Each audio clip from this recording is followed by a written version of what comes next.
So thank you for coming to Hyperbaric Fitness. I'm Joseph Mabe, the owner, and I've been doing hyperbarics for about 15 years. And you have come into a place where you've just begun a wonderful health and wellness adventure. Hyperbaric Fitness is a health and wellness company, and we're going to, in the next few minutes in this video, we're going to tell you what to expect, what we do for you, and hopefully answer any questions you have. Welcome to Hyperbaric Fitness. So, hyperbarics. What is hyperbarics? Hyper means more, and baric is pressure. We give you more pressure in a sealed environment called a hyperbaric chamber. And we are non-medical. What that means is if you need medical intervention by a hyperbaric doctor, we will quickly refer you to Dartmouth Hitchcock or Boston or some other place that can give you hyperbaric medicine. We are non-medical. We use hyperbaric atmosphere. The difference between what we do and what the doctors do is we use atmosphere to help you with inflammation and stem cell production, which is very scientific and proven. Hyperbaric doctors, or they use what's called hyperbaric oxygen therapy. We do not do that. Hyperbaric oxygen therapy uses pure oxygen and involves a whole lot more risk. Oxygen is very flammable, it's an accelerant, and it's a medically controlled substance. So therefore we don't do that. We use atmosphere. And hyperbaric oxygen therapy being medical, what we call ourselves is hyperbaric atmosphere saturation, HAS is the tagline. And the medical guys use HBOT as a tagline. We do not do HBOT, we do HAS. And what we do is we use hyperbaric atmosphere to trigger stem cell response and anti-inflammatory response. If you do it enough, you get a hormonal response. All this is in scientific studies. We have science behind what we do. And we have hopes for you to have rapid healing. There's a lot of intervention, a lot of evidence for mitochondrial response, neurological help, and anti-aging. So we give you the health and wellness side of hyperbarics.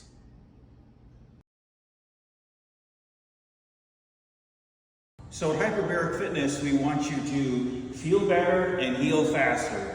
It's what we do. Before you get in the tank, we want you to do or think about a couple of things. One is we would like you to not drink any liquids for about 30 minutes. We definitely want you hydrated, but please hydrate in the morning or before you come.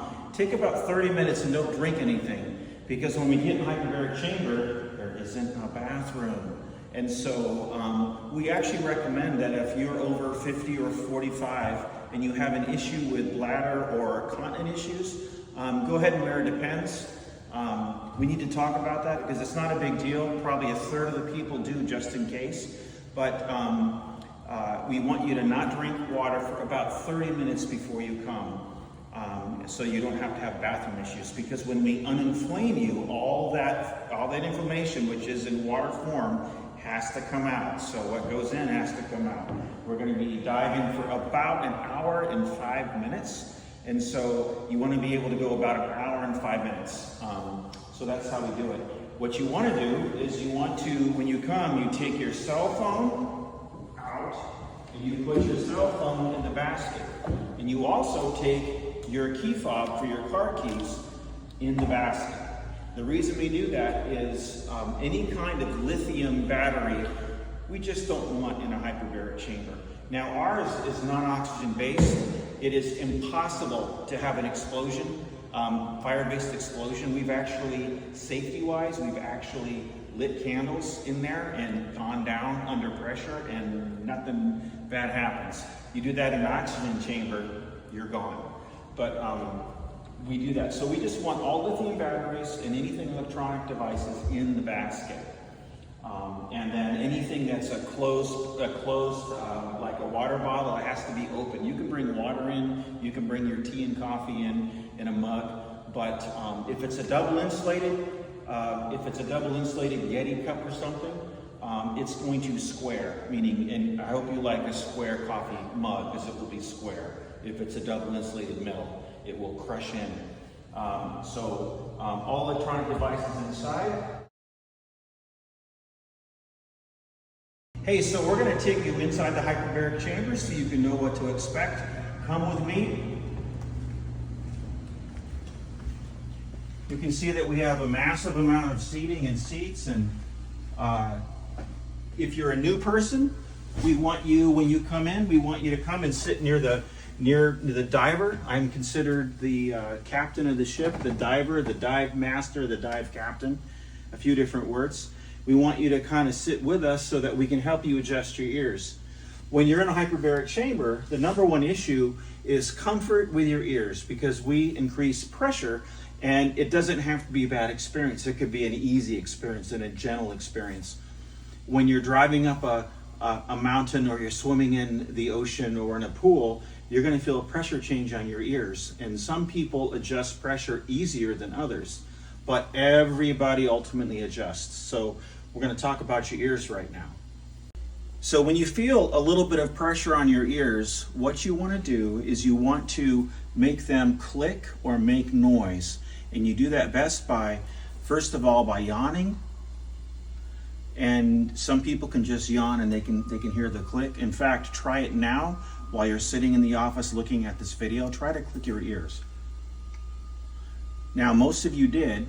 And when you open your jaw, what you want to do is you want to push your jaw forward, and you want to open it as wide as possible. And you can even rotate it around a little bit. And you can, most people, 70%, 80% will hear their jaw click. If that's you, you're good. All right, and you just do that a lot. Other people need a little extra help, and so what you do is you do what's called the Valsalva maneuver. So you pinch your nostrils, and then you blow your cheeks out like a bullfrog, and you try to push air out your ears.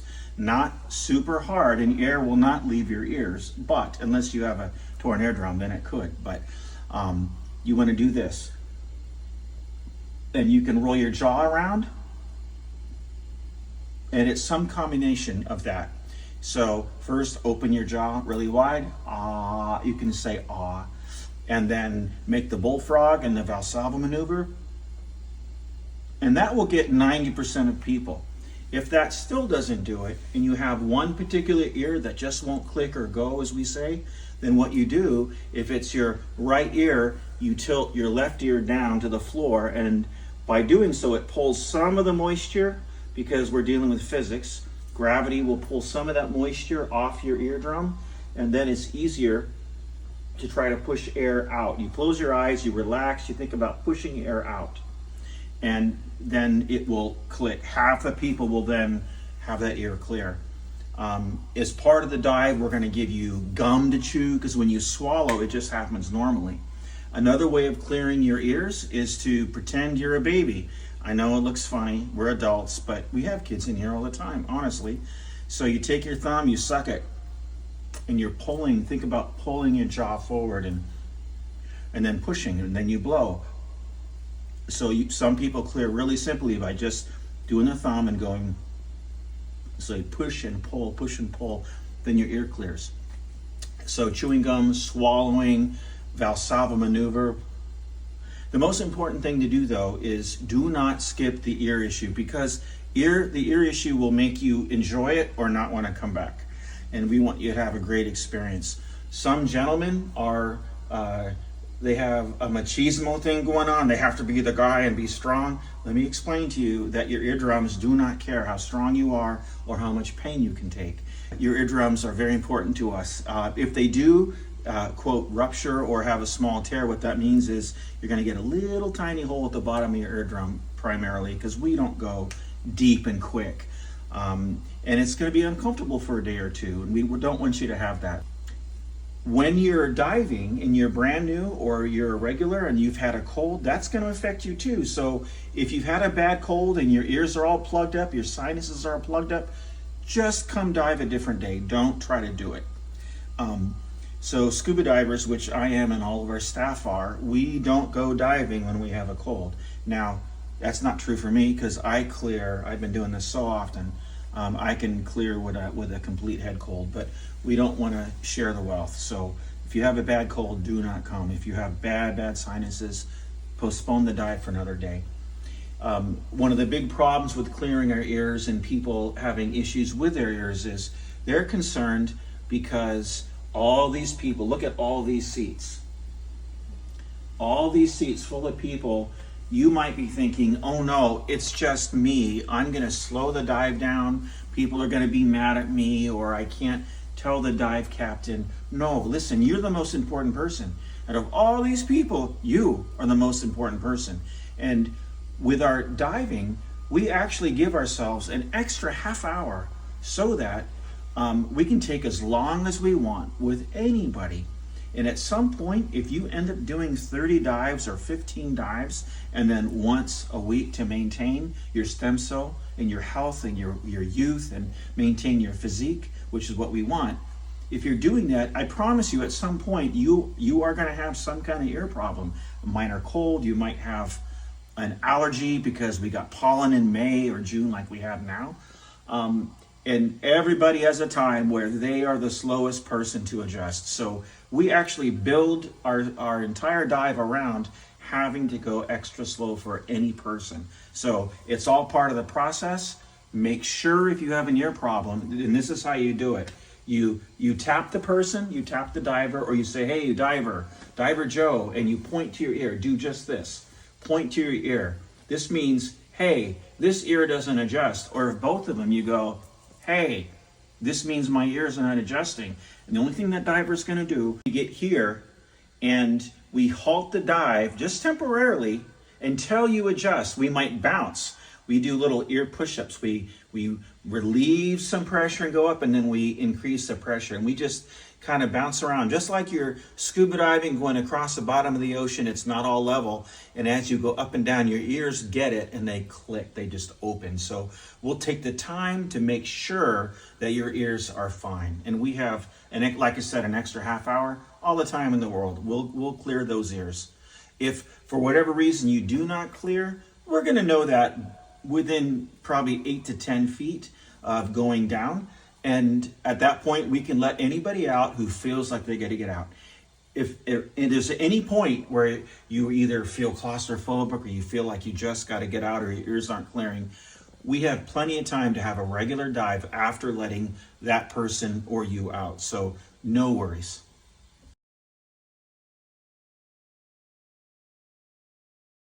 Okay, so one of the things you can expect that's actually kind of fun is when you're in the hyperbaric chamber, you actually get 300% more everything, not just oxygen and nitrogen, but also you get 300% of the noble gases.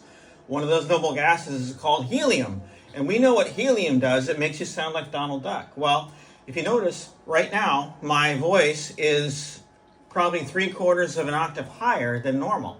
And when we go super deep, which you're not going to, but when I have gone super deep, you really do sound like Mickey Mouse or Minnie Mouse. And so this is what my voice sounds like. Right now we are exactly at 54 feet, and this is what my voice sounds like, and yours will too. So it's kind of fun. So we're also here to have fun. It's okay. So while we're evacing, once in a while, if there's moisture in the air, it's going to look like there's a cloud in here. And that's very common. No worries. If you see a cloud, we're not on fire. It's just we have excess moisture, which you see a little bit of right now. There you go. No worries.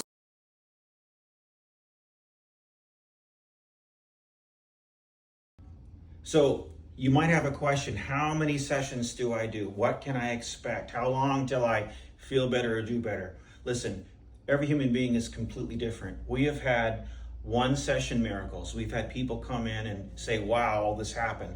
We've also had people who had severe issues like long-term degenerative Lyme disease or genetic disc issues or neuropathy, and some of that took a little while to leave. So as far as how many sessions, it's really up to your body and God. I mean, you got to figure that out. Typically, we want everyone to do 15 to 30 sessions within 3 to 5 weeks.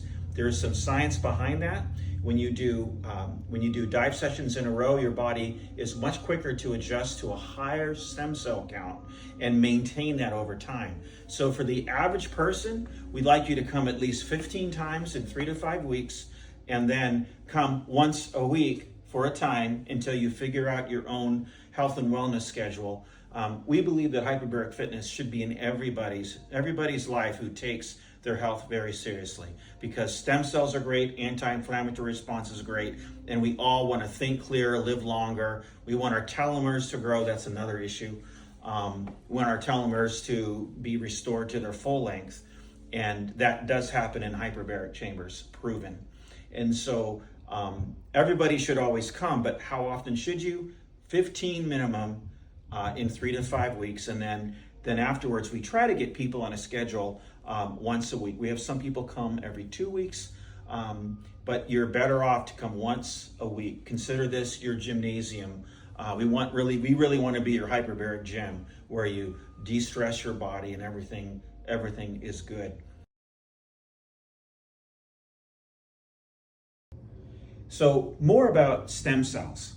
This is one of the most exciting parts for me in this whole hyperbaric fitness adventure that I've gotten myself into. A really great study came out, published in, I believe it was June of 2023, by a medical journal called Frontiers in Neurology. And its title is Hyperbaric Atmosphere Mobilizes Stem Cells in Humans. And what's so exciting about that is a couple of top world-renowned researchers took a bunch of people and they wanted to measure what hyperbaric atmosphere does at 1.3 atmospheres. And they found out that within a few days after they did 10 in a row, that everybody was pretty much maintaining at 300% of normal stem cells. That means 300% faster healing. That means a lot of things. Well, at hyperbaric fitness, we actually go to 2.75 atmospheres. We actually go much deeper than what they do. And so our empirical evidence shows that we demonstratively do a whole lot more stem cells. And it's very exciting. Frontiers in Neurology is one of the best publications. I really want to encourage you to hop on our website and follow the link and read the study. For all medical people or nurses or anybody involved in human healing and wellness. That study everybody should read, and it explains pretty much what we can do. So today I want to just briefly touch on, again, the two primary issues is that we do stem cells and we get rid of inflammation. And that's primarily why most of you are here. The truth of the matter is inflammation is a huge issue in modern society, far larger right now than any other generation that has come before us. We know that inflammation causes your joints to go bad. It causes you to have pain in your feet, your back. Most pain is inflammation based. And at some point, inflammation will be part of your body's pain response. Inflammation is bad for your brain, it's bad for your feet, it's bad for you. And so we uninflame you. Inflammation will prevent you from healing. It'll prevent your nerves from regenerating after stressing. And so we believe that inflammation needs to be gone in your body, and it's going to be so much better if you are at a really good place with inflammation. Stem cells are also pretty self-explanatory. Stem cells replace damaged cells. It's how the body heals quicker. A third thing that happens for the positive when you're in a hyperbaric atmosphere chamber is you get mitochondria response. Your mitochondria love pressure. And when we're in a hyperbaric chamber and there's more pressure, your mitochondria just speed up and they're able to do what they do faster and quicker. And that's why one of the reasons you heal faster. You heal faster because of several reasons. One is stem cells, because we activate and release your dormant stem cells. Two is you have anti-inflammatory response. So now you have better circulation. And three, your mitochondria jump up. So all that is super good. And so you came to the right place for human healing and well-being.